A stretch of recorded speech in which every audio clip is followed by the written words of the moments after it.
এই সরকার আল্লামা আহমদ শফীকে হত্যা করেছে। এই সরকার আল্লামা আহমদ শফীকে হত্যা করেছে।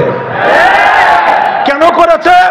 আল্লামা আহমদ শফী রহমতুল্লাহ আলাইহিকে সুকৌশলে হত্যা করে আল্লামা জুনায়েদ বাবু নগরী সহ তার অনুসারীদেরকে ঘায়েল করার জন্য ফাঁদ পেতেছে। কাজেই প্রথম আল্লামা আহমদ শফীর হত্যাকাণ্ডের সঠিক তদন্ত হতে হবে। যারা আল্লামা আহমদ শফীর পক্ষ হয়ে আল্লামা জুনায়েদ বাবু নগরী সহ আমাদের বিরুদ্ধে এই অপবিত্র কর্মকাণ্ডের সম্পৃক্ততা করার চেষ্টা করেছিল, তাদেরকে রিমান্ডে নিয়ে জিজ্ঞাসাবাদ করতে হবে সরকার কেন তাদেরকে দিয়ে এই কাজ করিয়েছিল। প্রথম কথা, আল্লামা আহমদ শফীকে শেখ হাসিনার নির্দেশে তার গোয়েন্দা সংস্থার লোকেরা সুকৌশলে হত্যা করেছে। তদন্তপূর্বক এই তথ্যের প্রমাণ জাতির সামনে হাজির করতে হবে।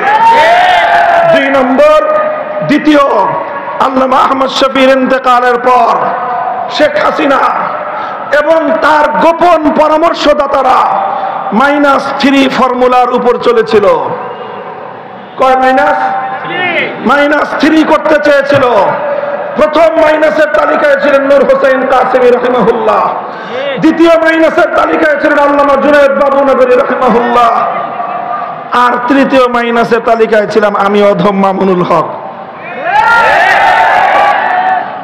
তারা আল্লামা নূর হোসেন কাসেমিকে ষড়যন্ত্রমূলক ভাবে হাসপাতালে গিয়ে গোয়েন্দা সংস্থার লোকেরা হাসপাতালকে ব্ল্যাকমেইল করে, কবজা করে, নিয়ন্ত্রণ করে, কোন প্রাণঘাতী ঔষধ প্রয়োগ করে নূর হোসেন কাসেমিকে তারা হত্যা করেছে। সেই হত্যাকাণ্ডের সঠিক তদন্ত এবং বিচার করতে হবে। এরপরে তারা আল্লামা জুনায়েদ বাবু নগরীর বিরুদ্ধেও একই কৌশল গ্রহণ করেছে এবং আল্লামা জুনায়েদ বাবু নগরীকেও তারা হত্যা করেছে। এই 3 হত্যাকাণ্ডের যথাযথ তদন্ত এবং তার জন্য দায়ীদেরকে জাতির সামনে চিহ্নিত করে মুখ সম্মোচন করে বিচার করতে হবে। আর এরপরে আমাকে একটা করুণা করেছে যে ওর বয়স কম, বেঁচে থাকুক কিছুদিন। আমাদের 3 মুরব্বীরে মারছে, আল্লাহ জানে ওদের মধ্যে কেউ হয়তো আমার প্রতি তার একটু দয়া হয়েছে যে ও বেঁচে থাকুক, কিন্তু এমন ভাবে বেঁচে থাকুক যেন এদেশের মানুষের কাছেও মুখ দেখাতে না পারে।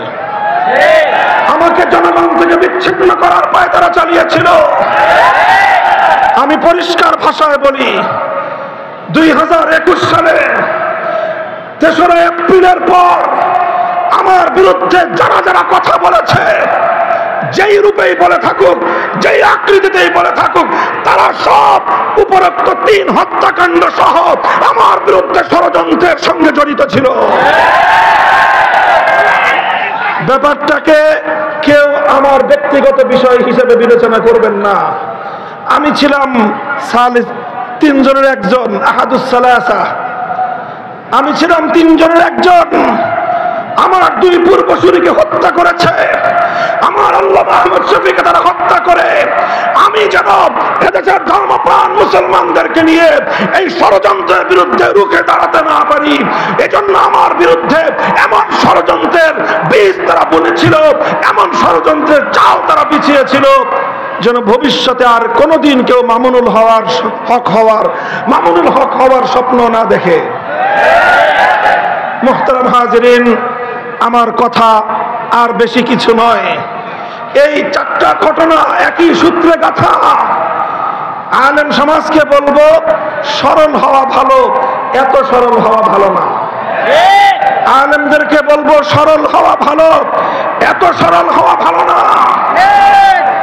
যারা সেদিন আল্লামা আহমদ শফীকে হত্যা করে তার হত্যাকাণ্ডের দায় তার জীবনের প্রধান সহকর্মী আল্লামা জুনায়েদ বাবু নগরী সহ উলামায়ে ইসলামের উপর, হেফাজতে ইসলামের নেতৃবৃন্দের উপর চাপিয়ে দেওয়ার চেষ্টা করেছিল, তারা বাংলাদেশ থেকে ইসলামের শেকড় সহ উপড়ে ফেলবার পায় তারা করেছিল।